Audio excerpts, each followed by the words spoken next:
খরচটা নির্ভর করে আপনি কোন ধরনের ইমপ্ল্যান্ট ইউজ করবেন তার উপরে, আপনি কোন হাসপাতালে অপারেশন করবেন তার উপরে। সো অনেক কিছুর নির্ভর করে খরচ বলতে হয়। আপনি যখন দূর থেকে একটা শুনতে যাবেন যে আসলে এই অপারেশনটা করা খরচ কত হবে, আপনাকে আমি যখন একটা আইডিয়া দিব কম বা বেশি হবে, তখন কিন্তু আপনি মনে করেন আচ্ছা আপনি তো বলেছিলেন ওটা খরচ, কিন্তু এটা হলো কেন?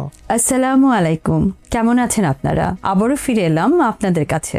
আজকে আমার সাথে নিয়ে এসেছি ডক্টর জিল্লুর হাসান রনিকে, যিনি জাতীয় পঙ্গু হাসপাতালে একজন অর্থোপেডিক সার্জন হিসেবে কর্মরত আছেন। স্যার কেমন আছেন?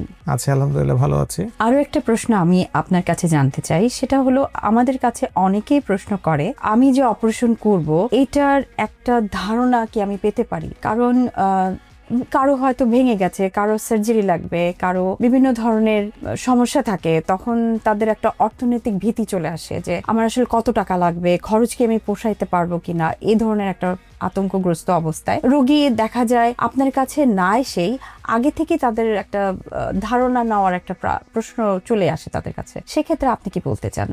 সুন্দর প্রশ্ন। এটা হচ্ছে যে আমাদের অনেকেই প্রশ্ন করে আমাদের মেসেজে, হোয়াটসঅ্যাপে বা আমাকে নক করে বা আমাদের পেজে নক করে যে আসলে এটা খরচ কত হবে।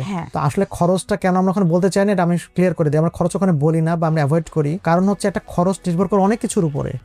খরচটা নির্ভর করে আপনি কোন ধরনের ইমপ্ল্যান্ট ইউজ করবেন তার উপরে, খরচটা নির্ভর করে আপনি কোন হাসপাতালে অপারেশন করবেন তার উপরে। আপনি কি, আমরা চেষ্টা করি অপারেশন করার ক্ষেত্রে এমআইএস পদ্ধতি ব্যবহার, মানে মিনিমাল ইনভেসিভ সার্জারি, মানে যত কম খরচ করে কম কাটাছেড়া বেস্ট দেওয়া যায়।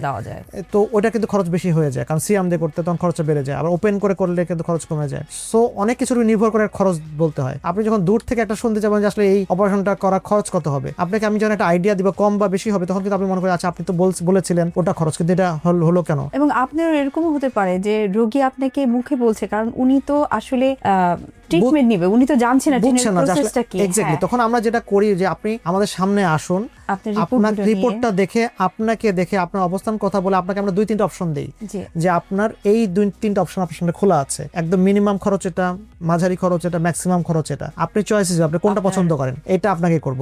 এখন যদি আপনি না জানবো, হয়তো উনি বলছেন যে এটা কোনো ফ্যাক্টরি না, তার কাছে মনে হচ্ছে এটা কোনো ফ্যাক্টরি না, এটা কিন্তু ওটার উপরে খরচ নির্ভর করে।